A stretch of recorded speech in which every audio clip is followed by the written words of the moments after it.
तो चलिए बिना किसी देरी के इस विश्लेषण की शुरुआत करते हैं।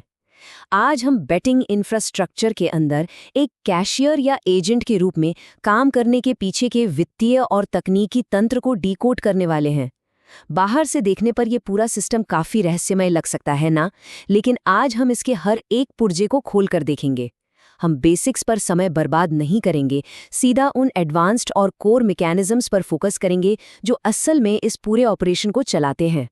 ये एजेंडा आज हमारे लिए एक रोड मैप का काम करेगा। हम इस पूरी यात्रा को 5 मुख्य चरणों में बांटेंगे। पहला, कैशियर सिस्टम को फंड करना। दूसरा, लिमिट और बैलेंस को समझना। फिर हम निकासी के सख्त नियमों को देखेंगे। उसके बाद सुरक्षा और संचालन दिशा निर्देशों पर बात करेंगे और अंत में देखेंगे कि इस ऑपरेशन को बड़े पैमाने पर कैसे बढ़ाया जाता है। तो सेक्शन 1, कैशियर सिस्टम को फंड करना।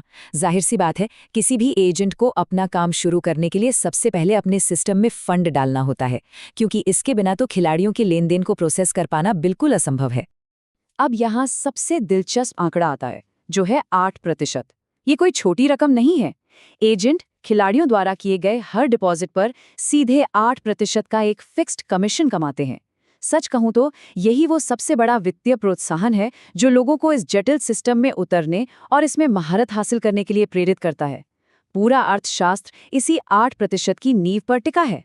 शुरुआत करते समय प्रीपेमेंट यूजर डेस्क वर्कफ्लो को समझना बहुत ही क्रूशल है, क्योंकि ये सख्ती से टाइम बाउंड होता है। आपको अपनी ट्रांसफर प्रोसेस सिर्फ 10 मिनट की एक छोटी सी विंडो के अंदर शुरू करनी होती है। और हाँ, एप्लीकेशन के साथ अनिवार्य बैंक रसीद अटैच करना बिल्कुल मत भूलिए। अगर ऐसा नहीं किया या पुराने खाते में पैसे भेज दिए तो फंड हमेशा के लिए खो सकता है। तो यहाँ बहुत ही ज्यादा अनुशासन की जरूरत होती है। एक जरूरी बात, क्योंकि इस इकोसिस्टम में डायरेक्ट बैंक कार्ड टॉपअप काम नहीं करते हैं, इसलिए आपको मनी गो जैसे बिचौलियों का इस्तेमाल करना पड़ता है। मतलब आप पहले अपने मनी गो वॉलेट को बैंक कार्ड से फंड करेंगे और फिर वहां से अपने ऑपरेशनल डिपॉजिट खाते में ट्रांसफर करेंगे। और इस पूरी प्रक्रिया में मनी गो अपना 2% का कमीशन भी काटता है। तो अपनी वित्तीय योजना बनाते समय इस 2% को हमेशा अपने दिमाग में रखना चाहिए। चलिए आगे बढ़ते हैं सेक्शन 2 की तरफ, लिमिट और बैलेंस को समझना।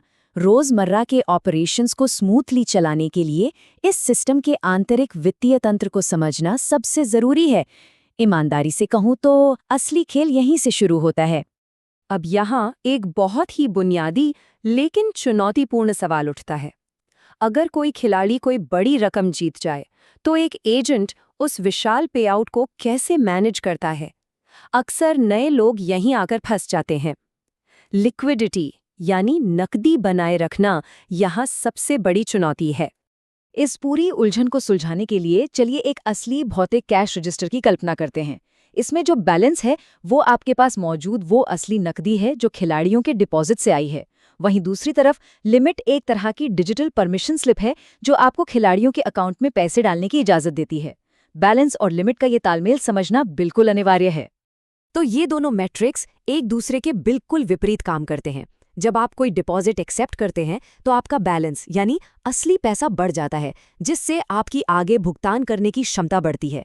लेकिन इसके उलट जब आप किसी खिलाड़ी को उसकी जीत का भुगतान करते हैं तब आपकी लिमिट यानी डिजिटल परमिशन बढ़ती है, जो आपको नए डिपॉजिट लेने की पावर देती है।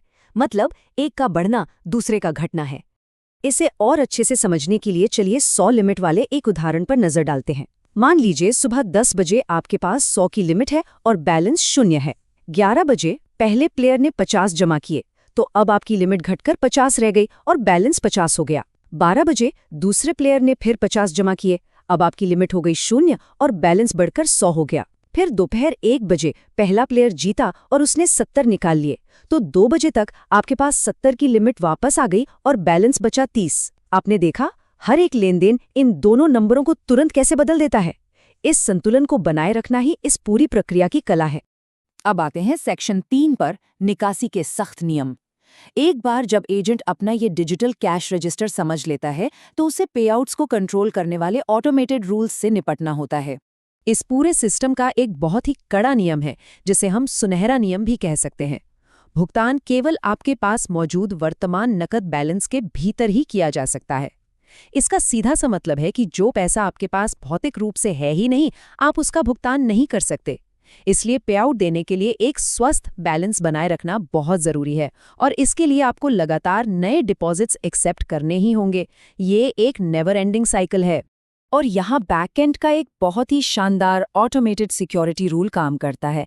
रूल ये है कि खिलाड़ी अपनी जीत की रकम उसी अनुपात में निकाल सकते हैं जिस तरीके से उन्होंने डिपॉजिट किया था।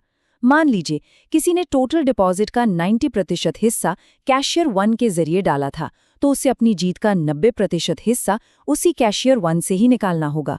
आप इस सिस्टम को चकमा नहीं दे सकते, ये पूरी तरह से ऑटोमेटेड है। खैर, कभी कभी ऐसी स्थिति आ जाती है जब कोई खिलाड़ी बहुत बड़ी रकम जीत जाता है और आपके पास उसे कवर करने के लिए पर्याप्त बैलेंस नहीं होता।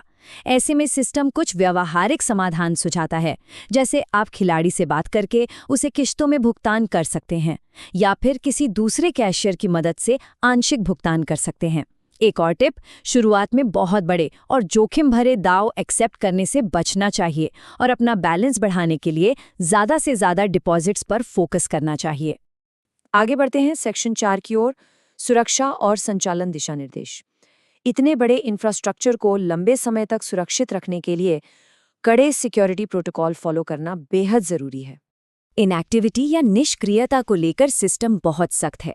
अगर कोई कैशियर लगातार 7 दिनों तक कोई भी लेन देन नहीं करता, तो सिस्टम उसे पब्लिक साइट से ऑटोमेटिकली हाइड कर देता है।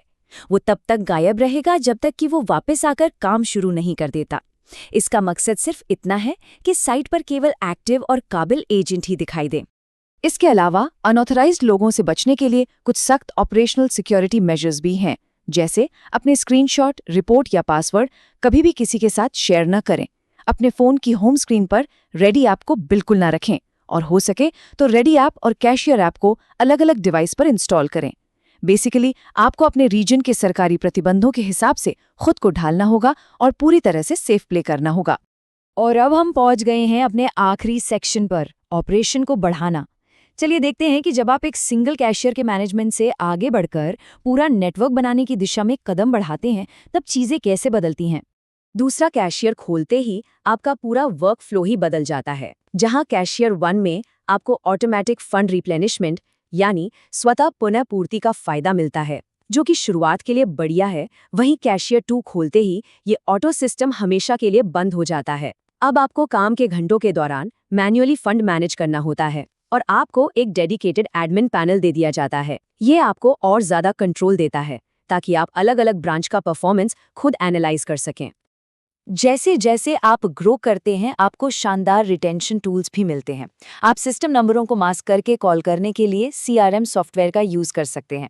खिलाड़ियों को बनाए रखने के लिए उन्हें पर्सनल प्रोमो कोड दे सकते हैं और नए नेटवर्क बनाने के लिए रेफरल लिंक भी बांट सकते हैं।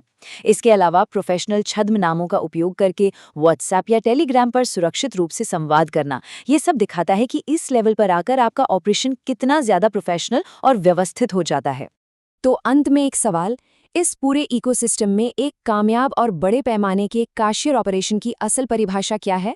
आसान शब्दों में कहे तो ये सिस्टम उन लोगों को रिवॉर्ड देता है जो डिपॉजिट और पे आउट के इस कभी ना खत्म होने वाले चक्र को बैलेंस कर पाते हैं, वो भी पूरी सिक्योरिटी के साथ।